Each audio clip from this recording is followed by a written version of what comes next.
नंदनी जाधव एक मुहिम चला रही है। वह जटा रखने वाली महिलाओं के बाल काटती है।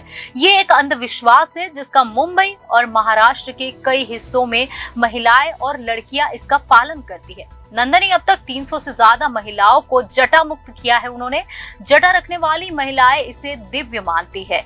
अब नंदनी क्या काम करती है और क्यों ये जटा रखने वाली महिलाओं को वो मिलती है और उनकी जटा को काटती है, इससे जुड़ी पूरी कहानी आपको बताते हैं। जब शुक्रवार को पुणे की विशेष अदालत ने सामाजिक कार्यकर्ता नरेंद्र दोभालकर की हत्या के मामले में 2 आरोपियों को उम्र कैद की सजा सुनाई तो नंदनी जाधव भावुक हो गई। 2012 में नंदनी महाराष्ट्र अंधश्रद्धा निर्मूलन समिति से जुड़ी थी, लेकिन जब 2013 में दाभोलकर की हत्या हुई तो नंदनी ने तय कर लिया था कि वो अब उन सभी कार्यों को पूरा करेंगी जिन्हें दाभोलकर करना चाहते थे। वे इसे ही उनके प्रति अपनी सच्ची श्रद्धांजलि मानती थी। नंदनी ने अपना ब्यूटी पार्लर का काम छोड़ दिया। उन्होंने तय किया कि महिलाओं को ऊपर से खूबसूरत बनाने से ज्यादा जरूरी है उन्हें अंदर से खूबसूरत बनाना। नंदनी ने पुणे के आसपास के क्षेत्रों में ऐसी महिलाओं को देखा जो जटा यानी जट रखती थी। जब उन्होंने इसका कारण जाना तो बताया गया कि ऐसी धार्मिक मान्यता है कि जटा देवी के आशीर्वाद से आती है। यदि इन्हें कटवाया गया तो कोई भी अनहोनी हो सकती है। इन जटा के जरिए देवी रक्षा करती है। कई महिलाओं के जटा इतने लंबे होते हैं कि उनकी गर्दन भार से एक और झुक जाती है। उन्हें पीठ और सिर दर्द होता रहता है। बालों में इतनी गंदगी जमा हो जाती है कि कीड़े पड़ जाते हैं। शुरू में नंदनी के लिए इन महिलाओं को ये समझाना बहुत मुश्किल रहा कि ये सिर्फ अंधविश्वास है। इन जटाओं को रखने से उनकी सेहत पर गलत असर पड़ रहा है, लेकिन महिलाएं अपनी धार्मिक मान्यताओं पर डटी रहती। कई महिलाएं इसलिए इसके खिलाफ नहीं जाती क्योंकि उन्हें समाज का डर रहता। नंदनी महिलाओं की लगातार काउंसलिंग करती है। कई बार एक महिला को जटा कटवाने के लिए राजी करने में 7 साल का वक्त लग जाता है। नंदनी अभी तक करीब 300 महिलाओं को जटा मुक्त कर जागरूक कर चुकी है।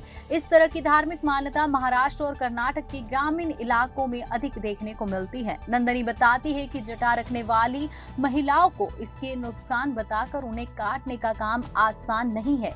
कई बार जब उन महिलाओं के परिजन और गांव वालों को इस तरह की खबर लगती है तो वे धमकी भरे कॉल करते हैं, कहते हैं कि ये धार्मिक मान्यता है, यदि इसे बदलने की कोशिश की तो परिणाम अच्छे नहीं होंगे। कई बार गंदी गालियां सुनने को मिलती है। कई मर्तबा ऐसा हुआ जब हमें गांव में नहीं घुसने दिया गया, लेकिन ऐसे मौकों पर धैर्य से काम लेना पड़ता है। लोगों को ये समझाने में वक्त लगता है कि वो कानून के खिलाफ जा रहे हैं। ये महाराष्ट्र में लागू अंधविश्वास और काला जादू विरोधी अधिनियम का उल्लंघन है।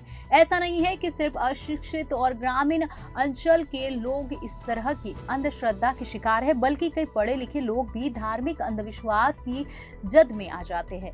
नंदनी बताती है कि एक इंजीनियर युवती भी जटा रखती थी और उसे जब उसकी गृह सहायिका ने बताया कि ये दैवीय कृपा है, यदि वह जटा काटेगी तो उसके साथ अनहोनी हो सकती है। इसके बाद वह युवती जटा रखने के लिए गृह सहायिका की बात मान गई। इसी तरह एक बैंक मैनेजर की पत्नी भी जटा रखती है।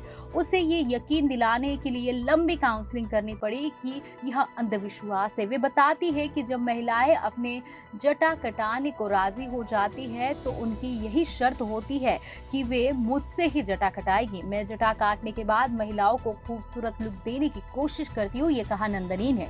इसमें आगे उन्होंने कहा कि इसमें मेरे ब्यूटिशियन होने का तजुर्बा काम आता है।